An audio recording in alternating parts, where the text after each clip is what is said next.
ശബരിമല സ്വർണക്കൊള്ളയുമായി ബന്ധപ്പെട്ട് പുതിയ ചില കണ്ടെത്തലുകൾ അല്ലെങ്കിൽ വെളിപ്പെടുത്തലുകൾ നടന്നിരിക്കുകയാണ്. കഴിഞ്ഞ ദിവസം അറസ്റ്റിലായ പങ്കജ് ഭണ്ഡാരിയാണ്, സ്മാർട്ട് ക്രിയേഷൻസിന്റെ ഉടമ പങ്കജ് ഭണ്ഡാരിയാണ് സ്പെഷ്യൽ ഇൻവെസ്റ്റിഗേഷൻ ടീമിന് മുന്നിൽ ചില വെളിപ്പെടുത്തലുകൾ നടത്തിയിരിക്കുന്നത്. ഇതിൻ പ്രകാരമുള്ള പരിശോധനയും മറ്റ് നടപടിക്രമങ്ങളും SIT ആരംഭിച്ചിട്ടുണ്ട്. അതിന്റെ ഫലം പുറത്തു വരാനുമുണ്ട്. എന്തായാലും ഈ കേസുമായി ബന്ധപ്പെട്ട് സ്വർണപ്പാളികൾ, അതായത് ശബരിമല ശ്രീകോവിലിന്റെ വാതിലുകളെ പൊതിഞ്ഞിരുന്ന സ്വർണപ്പാളികൾ, അതുപോലെ കട്ടിളയെ പൊതിഞ്ഞിരുന്ന സ്വർണപ്പാളികൾ, ദ്വാരപാലക വിഗ്രഹങ്ങളെ പൊതിഞ്ഞിരുന്ന സ്വർണപ്പാളികൾ, ഇതാണ് കവർച്ച ചെയ്യപ്പെട്ടിരിക്കുന്നത്, മോഷണം പോയിരിക്കുന്നത്. ഇത് ഈ സ്വർണപ്പാളി എങ്ങനെ നഷ്ടപ്പെട്ടു എന്ന് SIT ഏതാണ്ടൊക്കെ മനസ്സിലാക്കിയാണ് പങ്കജ് ഭണ്ഡാരിയെ ചോദ്യം ചെയ്തത്. എന്നാൽ പങ്കജ് ഭണ്ഡാരിക്ക് ഇത് സംബന്ധിച്ച് കൂടുതലായിട്ട് ഒന്നും പറയാനില്ലായിരുന്നു. തങ്ങളുടെ കൈവശം കിട്ടിയത് ചെമ്പ് പാളികളാണെന്നും അതിൽ സ്വർണം പൂശുക മാത്രമാണ് തങ്ങൾ ചെയ്തതെന്നും സ്മാർട്ട് ക്രിയേഷൻസിന് സ്വർണം പൂശുന്നതല്ലാതെ ഈ പാളികളിൽ നിന്ന് സ്വർണം വേർതിരിച്ചെടുക്കാനുള്ള സംവിധാനം തങ്ങളുടെ കൈവശം ഇല്ലെന്നും ഒക്കെയാണ് പങ്കജ് ഭണ്ഡാരി ആദ്യം മൊഴി കൊടുത്തത്. ഈ മൊഴി ഒട്ടും തന്നെ വിശ്വാസത്തിൽ എടുക്കാതെയാണ് SIT മുന്നോട്ട് പോയത്. SITയുടെ അന്വേഷണത്തിൽ പങ്കജ് ഭണ്ഡാരി പറയുന്നത് കള്ളമാണ് എന്ന് വ്യക്തമായിരുന്നു. വളരെ കൃത്യമായിട്ട് ഈ സ്വർണ പാളികൾ ഇതിൽ നിന്ന് ഇളക്കിയെടുത്തു എന്ന് SITക്ക് തെളിവ് സഹിതം സമർത്ഥിക്കാൻ കഴിഞ്ഞു. പങ്കജ് ഭണ്ഡാരിയോട് ചോദിച്ച ചോദ്യങ്ങൾക്ക് ഒടുവിൽ ഉത്തരമില്ലാതെയായി. അവസാനം ഗതികെട്ട് പങ്കജ് ഭണ്ഡാരി സമ്മതിച്ചു, തങ്ങൾ സ്വർണ പാളി ഇതിൽ നിന്ന് ഇളക്കി എടുത്തു, നീക്കം ചെയ്തു. ഏതാണ്ട് 1 കിലോയോളം സ്വർണം അതിൽ ഉണ്ടായിരുന്നു എന്നാണ് പങ്കജ് ഭണ്ഡാരി ഇപ്പോൾ കൊടുത്തിരിക്കുന്ന മൊഴി. 14 പാളികളിൽ നിന്നായി 577 ഗ്രാമും വശങ്ങളിലെ പാളികളിൽ നിന്ന് 409 ഗ്രാം സ്വർണവും വേർതിരിച്ചെടുത്തു. പങ്കജ് ഭണ്ഡാരിയുടെ മൊഴിയാണ് കേട്ടോ. സ്മാർട്ട് ക്രിയേഷൻസ് പണിക്കൂലിയായി എടുത്തത് 96 ഗ്രാം സ്വർണമാണ്. ഏതാണ്ട് 100 ഗ്രാമിനടുത്ത് വരും. ബാക്കി 800 ഗ്രാമിൽ കൂടുതൽ സ്വർണം ഉണ്ടായിരുന്നു. ഇത് ഈ ജുവലറി ഉടമ ഗോവർദ്ധനെ ഏൽപ്പിച്ചത് 474 ഗ്രാം സ്വർണമാണ് എന്നും SIT പിടിച്ചെടുത്ത രേഖകളിൽ നിന്ന് വ്യക്തമാണ്. അപ്പോൾ ഇവിടെ സ്വർണം നഷ്ടപ്പെട്ടിട്ടുണ്ട്. ഈ പറയുന്നത് പോലെ ഗോവർദ്ധൻ എന്ന ബെല്ലാരിയിലെ, കർണാടക ബെല്ലാരിയിലെ റോധം ജുവലറി ഉടമയായ ഗോവർദ്ധന് കൈമാറിയത് 474 ഗ്രാം സ്വർണമാണ്. ബാക്കി 300 ചില്ലുവാനം ഗ്രാം സ്വർണം, ഏതാണ്ട് 400ഓളം ഗ്രാം സ്വർണം കണ്ടെത്താനുണ്ട് എന്നതിൽ നിന്ന് വ്യക്തമാണ്.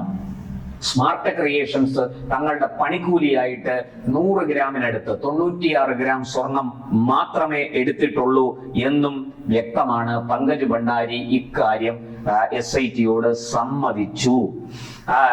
ഈ ആദ്യമേ തങ്ങൾ സ്വർണം പൂശുക മാത്രമാണ് ചെയ്യുന്നതെന്നും തങ്ങൾക്ക് ഇതൊന്നും ചെയ്യാനുള്ള, സ്വർണപ്പാളി ഇളക്കിയെടുക്കാനുള്ള അല്ലെങ്കിൽ ഈ പാളികളിൽ നിന്ന് സ്വർണം വേർതിരിച്ചെടുക്കാനുള്ള സാങ്കേതിക സംവിധാനമൊന്നും ഇല്ല എന്നാണ് സ്മാർട്ട് ക്രിയേഷൻസിന്റെ CEO പങ്കജ് ഭണ്ഡാരി പറഞ്ഞിരുന്നത്.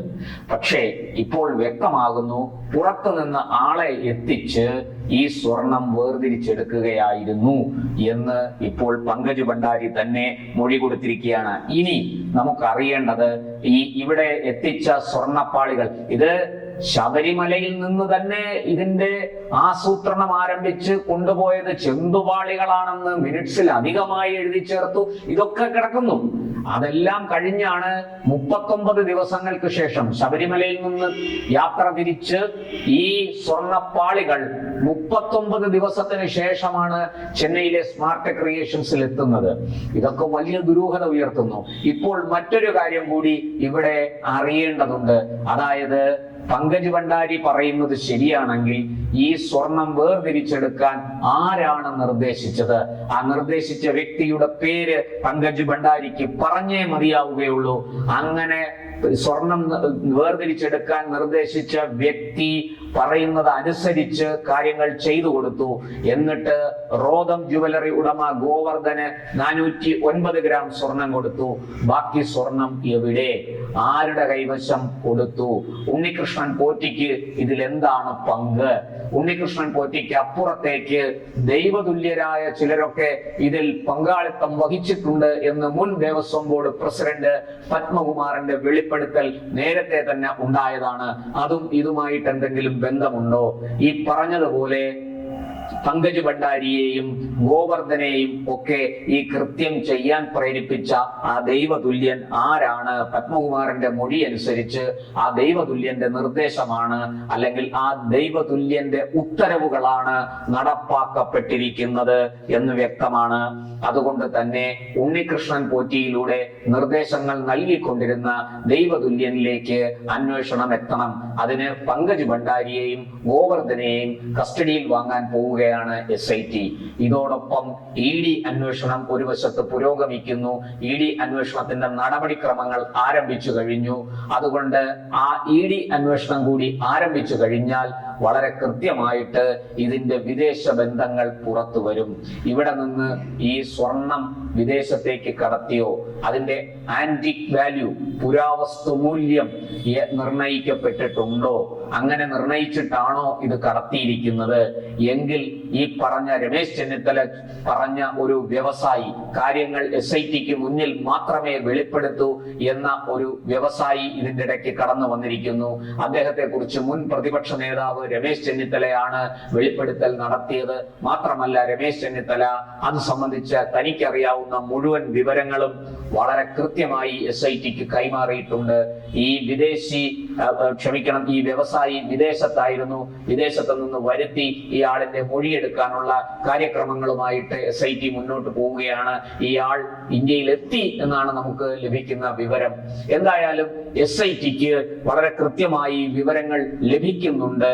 ഇപ്പോൾ മുൻ പ്രതിപക്ഷ നേതാവ് കൂടി തനിക്ക് അറിയുന്ന കാര്യങ്ങളെല്ലാം SITയോട് പറഞ്ഞു കഴിഞ്ഞപ്പോൾ കാര്യങ്ങൾ കുറെ കൂടി വ്യക്തമാകുന്നു. ചിത്രം കൂടുതൽ തെളിഞ്ഞു വരികയാണ്. ആരൊക്കെ എവിടെയൊക്കെ ഇരുന്ന് ചരട് വലിച്ചു, ആ ചരടുവലികൾ എങ്ങനെയൊക്കെയാണ് ഈ കൊള്ളയെ നിർബാധം മുന്നോട്ട് കൊണ്ടുപോയത്, ഇതുമായിട്ട് ആരെല്ലാം ആ ചരടിനകത്ത്, ആ ചരടിന്റെ കുടുക്കിൽ ആരൊട്ടിരുന്നു, ആരെയൊക്കെ ഉപയോഗിച്ചാണ് ഈ കൊള്ള കൃത്യമായി നടത്തിയത് എന്നുള്ള ചിത്രം ഏതാണ്ട് വ്യക്തമായി വരികയാണ്. ഇനിയിപ്പോൾ പങ്കജ് ഭണ്ഡാരിക്കും ഗോവർദ്ധനും പറയാനുള്ള പേരുകൾ ആരുടേതാണ് എന്നാണ് നമുക്ക് അറിയേണ്ടത്. താമസം വിന അതും പുറത്തു വരും. ഈ രണ്ടു പേർക്കും പറയാൻ ഏറെയുണ്ട്.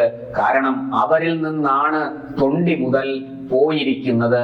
ആ തൊണ്ടി മുതൽ ആർക്ക് കൈമാറി, ആരുടെ നിർദ്ദേശപ്രകാരം ആർക്ക് എപ്പോൾ കൈമാറി എന്നുള്ളത് പങ്കജ് ഭണ്ഡാരിക്കും ഗോവർദ്ധനും പറഞ്ഞേ മതിയാവുകയുള്ളൂ. അങ്ങനെ പറയുമ്പോൾ വളരെ കൃത്യമായിട്ട് എവിടെ നിന്നാണോ ഇത് ആരംഭിച്ചിരിക്കുന്നത്, ഈ കൊള്ളയുടെ ആരംഭം എവിടെയാണോ അവിടേക്ക് ഇത് ചെന്നെത്തുമെന്ന് വ്യക്തമാണ്.